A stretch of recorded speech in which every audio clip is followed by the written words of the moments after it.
Welcome to the Vinyl Arms. Been meaning to do this for a while. I've eventually pulled my finger out and got on with it, thanks to some help from my son. Here we go.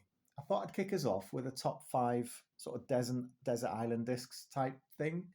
Be interesting to get your comments on this. What would you take with you if you were stranded on a desert island? Well, here's my go at it anyway. So at number five, yes, Close to the Edge. I actually only found out about this classic prog masterpiece 2 years ago. A friend of mine, Andrew, lent me the record, and really, I've never looked back. I can't get enough of this record. I listen to it often, at least once a month, I would say. I think Bruford's drumming, the complexities of Bruford's drumming, intertwined with Howe's ethereal guitars are just absolutely beautiful, and the vocals as well on this are just to die for. It's just really well produced. It flows really well. It really is a stunning piece of work. At number four, Mercury Rev. I bought this in 1998. Seems such a long time ago now, but again, I revisit this record regularly. It's hauntingly beautiful. Jonathan Donahue's vocals are so distinctive and very calming as well in his vocal tones. Holes, the opener to the record, really sets the tone really well for this, and beautiful artwork as well. At number three, this guy, Neil Young, Zuma. What a record. I got into Neil Young about 15 years ago. I saw him again. A friend took me down to London and we watched a concert called Hard Rock Calling, which was an open air do in London, and he was headlining. And oh my gosh, absolutely fabulous. The energy that this guy's got live is really something else. Anyway, I've got, I don't know, maybe 20, 25 albums from Neil Young now. And they're all great. But this one is one I keep coming back to regularly.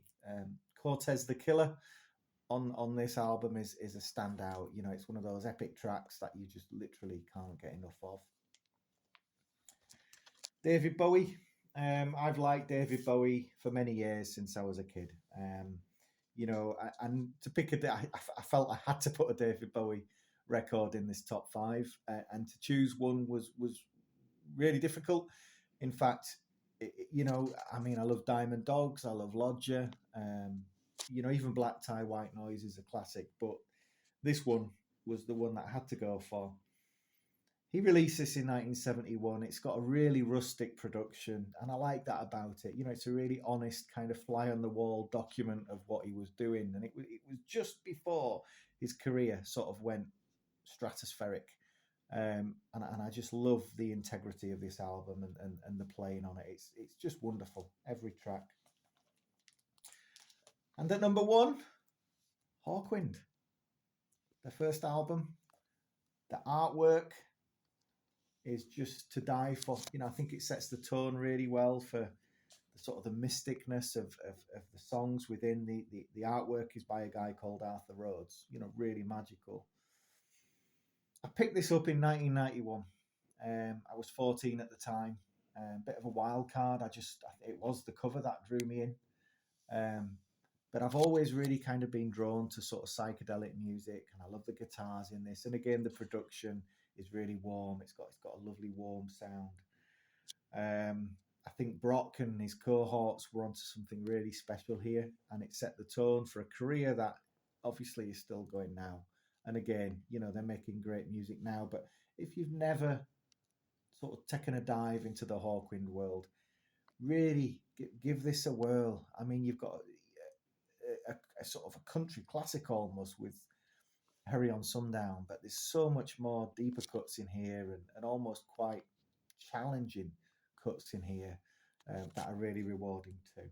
Anyway, there's my top five. You're probably thinking I can do better than that, and I'd love to hear from you. So over to you.